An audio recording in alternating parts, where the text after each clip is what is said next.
Chemistry is a false flag. Chemistry is a feeling, but commitment is based on behavior and their patterns over time, not that initial spark. Chemistry tells you how to feel in the moment, but commitment reveals through time what his true behavior really is.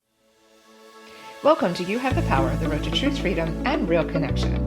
This podcast is for women who are done asking why emotionally unavailable men keep showing up and are finally ready to change the way they relate. If the chemistry is always there, the potential looks promising, but the consistency, depth, and emotional presence just never fully arrive, you are in the right place. I'm Darla Ridilla. I'm a relationship and self-leadership coach for women, and this isn't about fixing yourself or dissecting your past. It's about recognizing where you've been overfunctioning in connection and choosing something different. Here, we work through the magnetic connections pathway: presence, agency, empowerment. Because emotionally unavailable men aren't the problem, they're the feedback. And when you stop managing relationships that require you to disappear, emotionally willing men are magnetized to you. Let's begin. One of the biggest reasons that women stay connected to men who are emotionally unavailable is because they have seen glimpses of what he's capable of. He can communicate. He can be thoughtful. He can be emotionally present. But that doesn't mean that he consistently will. Capability is not commitment. And having standards with a backbone means that you're going to stop evaluating the isolated moments and you're going to start evaluating his overall patterns. Welcome to part 1 of a new series on standards with a backbone. This episode is for that woman who's done confusing chemistry with connection and compatibility and is ready to start evaluating behavior instead of his potential. Many women assume that they got involved with an emotionally unavailable man simply because they ignored the red flags. But there's more to it than that. They used chemistry to explain away his inconsistency.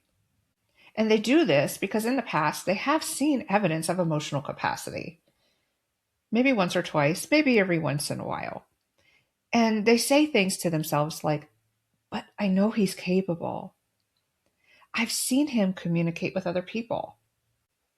I have seen him have moments of depth. And then she stays emotionally attached to those glimpses or those moments of capacity. I have seen examples of this in my own life and even in my most recent marriage. My ex-husband actually could be very emotionally intelligent and connected in moments. His main career was that he dealt with dementia patients and did hospice care. You have to have a very high level of empathy to be able to do it. And I know he did it well because there was a couple of times that we ran into previous clients and they approached us and just talked about how he really helped them through some of the worst moments of their life. I saw that he could care and be there for me as well in moments. But the problem was he wasn't always there. And I'm not talking about perfection. I'm talking about in moments where I really needed him in other circumstances, like protecting me from his abusive father, standing up for me consistently with his family. He did at times and then didn't at other times. And while I think he wanted to grow and move past his own childhood experiences, the reality at the end of the marriage was he wasn't able to. And in that marriage, I did it. I used the evidence of those moments of capacity to say that there was evidence of willingness. And what I had to realize is that potential is not the basis of a relationship. I had been dating his potential, but I had not been dating or married his reality. I have seen so many women get caught up in the moment of a good conversation and think that that is going to mean a pattern and long-term capability of commitment and emotional availability. This happens because the chemistry she's feeling creates a false hope inside of her. But really what that is just false certainty. And she gets relief when she sees those moments of stability. Kind of like the slot machine that I've talked about before. You're putting in the quarters, the dollars, and you see the money going down, and all of a sudden, bing, bing, bing, bing, bing, You see your balance on your slot machine go up. And this is what happens in our relationships. We get that initial dopamine hit, and then they aren't consistent, and you're living on hope. And then all of a sudden they show a moment of emotional availability, and the balance goes up, but then it goes back down.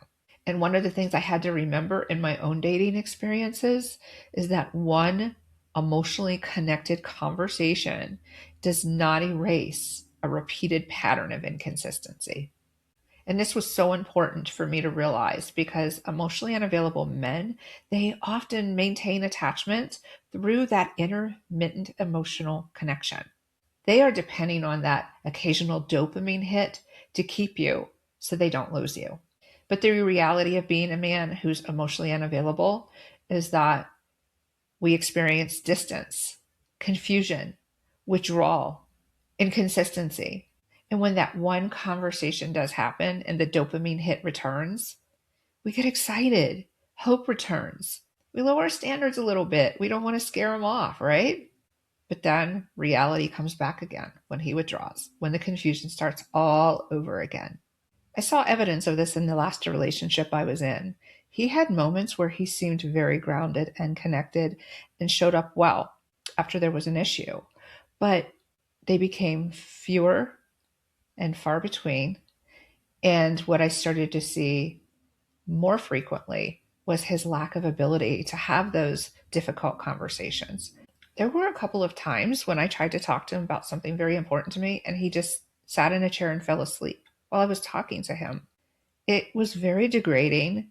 It was really confusing because he seemed to display to me that he cared and that he wanted to show up for the relationship. But at the end of the day, he just wasn't capable. And it doesn't mean an emotionally unavailable man is a bad person. It just means they're just not the right person for you. And the day that I left, I realized I had to stop letting those isolated moments of connection or what seemed like emotional availability to erase the reality and what his repeated patterns were really saying about him.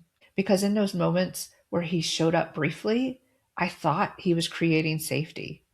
But the truth was, it was only just a moment of relief. The difference with an emotionally willing man, he may not show up well at times, but he's going to come back to you and he's going to be accountable for his behavior. I was listening to another podcast a few months ago, and I heard a really good example of what an emotionally willing man looks like. There was a man being interviewed that was born with no legs. And so while he could do some things and had done incredible things, he wasn't able to go hiking with his wife. And this was something that she really enjoyed. And he shared about how he suddenly decided that he was going to learn how to hike with her. He took her favorite backpack and stowed it away and decided it was his backpack. He was going to use it. After a period of time, he realized something. That was a passive aggressive behavior, and there was something deeper behind it. He was afraid that if she went hiking or backpacking alone, that she would meet another man who was capable of doing that, and she would leave him and go be with the other man. So subconsciously, he told himself, if she doesn't have her favorite backpack, she won't go hiking without me. And when he realized this, he came to her and he admitted all of this to her. And his apology wasn't just, I'm sorry. It was, this is what I did. This is what was wrong about it. And this is what I'm not going to do in the future. He let her have her backpack. He let her go hiking by herself.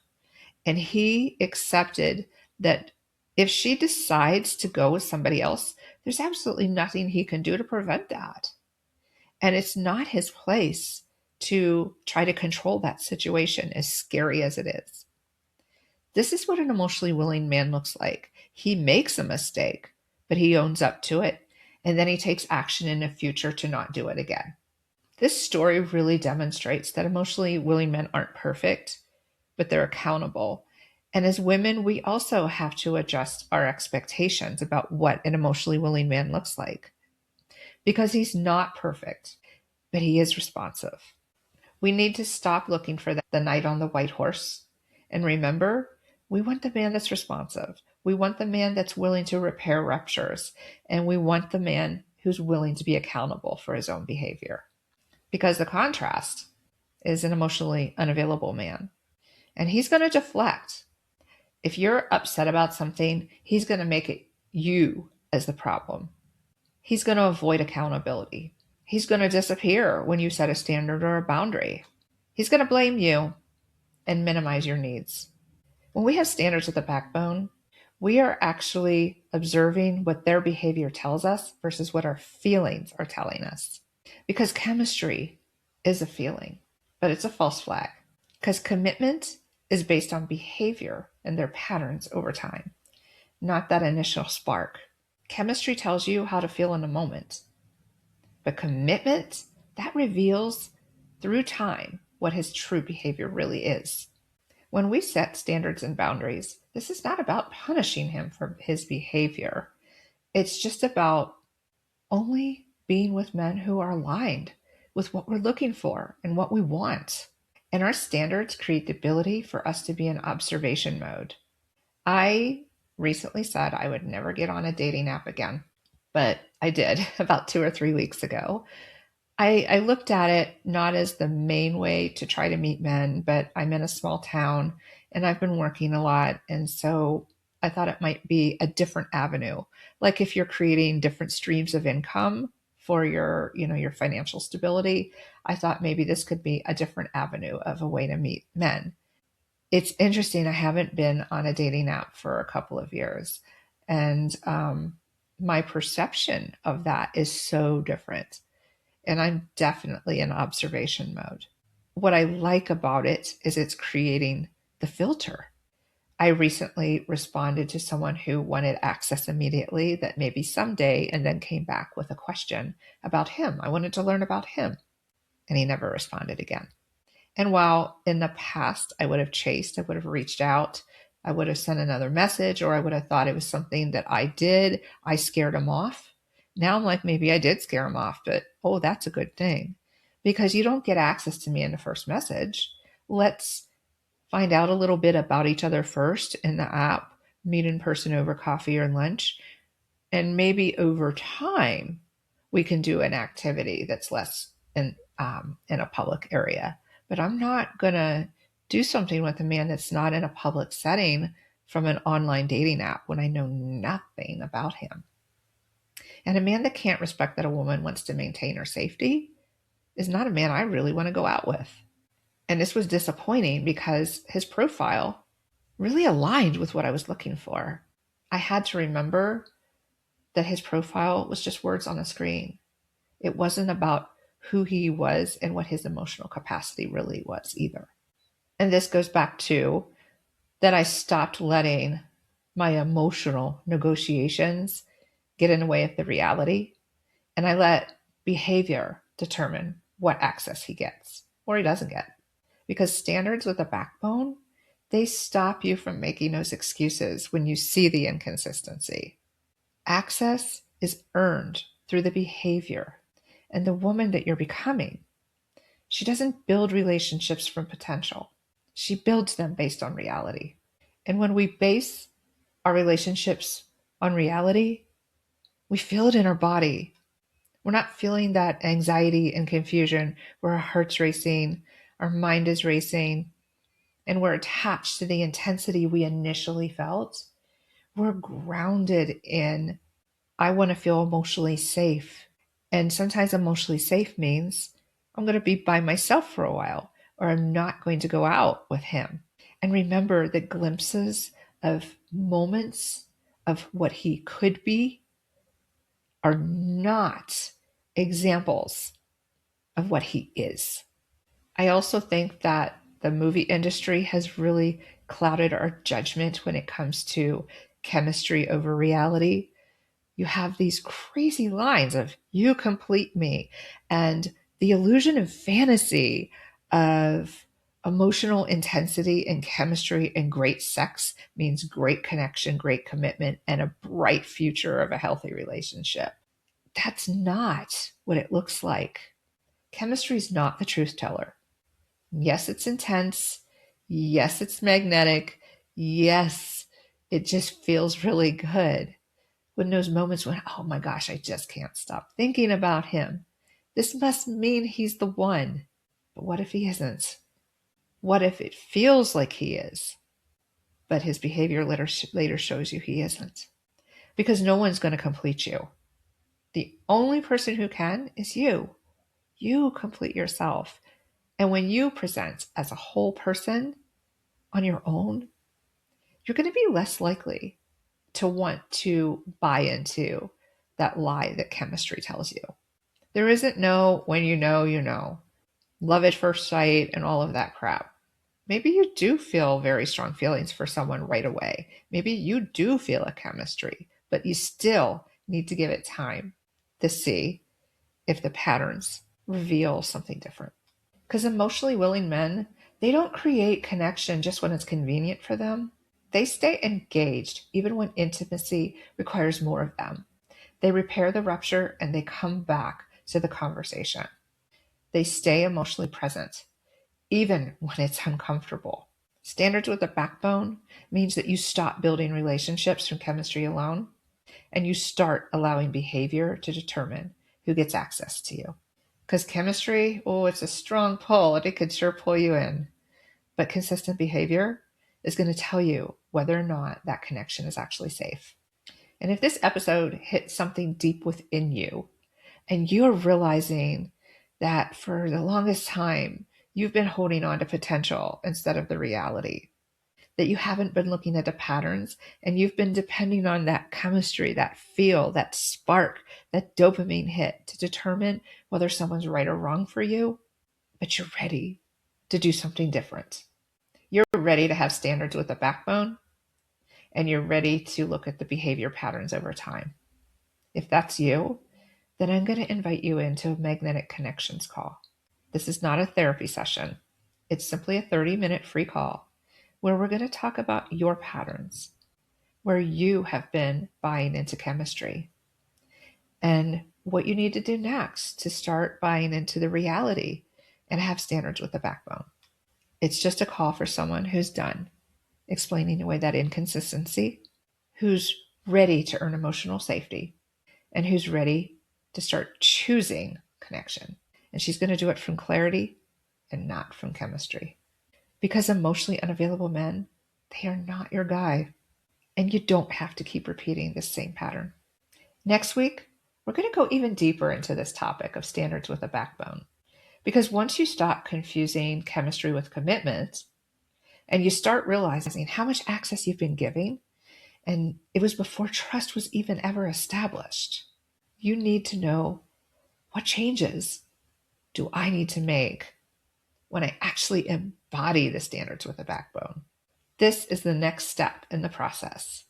It's when the attention and the words are no longer earning access to you, when you're no longer using potential as your barometer, because you've learned that access is earned through behavior.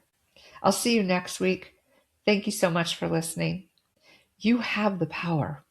And now it's time to have some standards with a backbone and act like it. Thank you for listening to You Have the Power, the road to truth, freedom, and real connection. If something landed while you were listening, pay attention to that. Emotionally unavailable men aren't a mystery to solve. They're information. They show you exactly where you've been waiting, minimizing, or tolerating what doesn't actually work for you. This podcast isn't here to teach you how to manage that dynamic better. It's here to help you stop participating in it. When you lead from presence, hold clear standards, and stay anchored in yourself, the pattern changes. Not because men suddenly become different, but because you do. If this episode moves something in you, like it, share it, and subscribe so you stay connected to what's next. You're not asking for too much. You're just done betraying yourself. And that's when emotionally willing men are magnetized to you.